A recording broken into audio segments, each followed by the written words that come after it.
అందరికీ నమస్కారం. సాక్షి లాంటి ఒక రెప్యూటెడ్ న్యూస్ పేపర్లో ఐ థింక్ నిన్నను మొన్నను ఒక న్యూస్ ప్రింట్ చేశారు. అదేదో నేను సెకండ్ మ్యారేజ్ చేసుకుంటున్నాను సోని సమ్ ఫేక్ న్యూస్ వేశారు. అండ్ ఐ ఫీల్ సాక్షి లాంటి ఒక రెప్యూటెడ్ న్యూస్ పేపర్ నుంచి ఒక న్యూస్ కమ్యూనిటీ నుంచి అలా రావడం అనేది చాలా చాలా చాలా డిస్హార్టనింగ్గా ఉంది. అండ్ ఐ ఫీల్ చాలా చాలా ఇర్రెస్పాన్సిబుల్ అండి. అది మీరు ఒక్కొక్క సంస్థ నడుపుతున్నారు, అందులో ఎంతమంది చదువుకున్న వాళ్ళు, ఒక మంచి ఫ్యామిలీస్ నుంచి వచ్చే వాళ్ళు ఉన్నారు, ఒక మంచి కమ్యూనిటీ నుంచి మీరు ఒక న్యూస్ బయటికి పెడుతున్నారు అంటే ఒక బేస్లెస్గా ఎటువంటి ఆధారము లేకోకుండా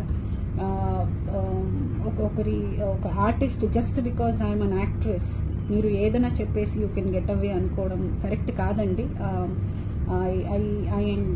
నేను ఖండిస్తున్నాను. It is not right. మీకు ఏ హక్కు ఉందండి? ఏం హక్కు ఉంది ఒకరి పర్సనల్ స్పేస్లోకి అలా ఇంటర్వ్యూన్ అయ్యి అలాగా మీ ఇష్టానికి మీరు రాయటానికి మీకేం హక్కు ఉందండి? మీ దగ్గర ఆధారాలు ఉంటే మీరు మాట్లాడితే పర్వాలేదు. ఏ ఆధారము లేకోకుండా ఎటువంటి ఇది లేకోకుండా జస్ట్ బికాజ్ ఎవడో కలగన్నాడా మరి ఏమో తెలియదు, మీ దాంట్లో ఎవరైనా కలగని రాసారా ఏమో తెలియదు. It's very very irresponsible. నేను ఇది ఖండిస్తున్నాను. సాక్షి లాంటి ఒక రెప్యూటెడ్ న్యూస్ సంస్థ నుంచి ఇలా రావడం అనేది నేను ఖండిస్తున్నాను. అండ్ ఫర్దర్ అన్నా కొంచెం హోంవర్క్ చేసి కొంచెం రెస్పాన్సిబిలిటీ, ఒక సోషల్ రెస్పాన్సిబిలిటీ తీసుకుని ఒకరి గురించి రాసేటప్పుడు ఒకరి పర్సనల్ స్పేస్కి ఎంతవరకు వెళ్ళొచ్చు, అది కరెక్టా కాదా అని ఆలోచించుకుని, లేకపోతే మీ దగ్గర ఆధారం ఉంటే మీరు రాయండి. నేను with what evidence have you written ఉంటే నేను చెప్తాను కదా. ఓకే, అది కొంచెం రెస్పాన్సిబిలిటీ తీసుకుని కొంచెం ఒక సంస్థని అంత చీప్ చేయకండి. This is very cheap of you and very very cheap of you to ఒకరి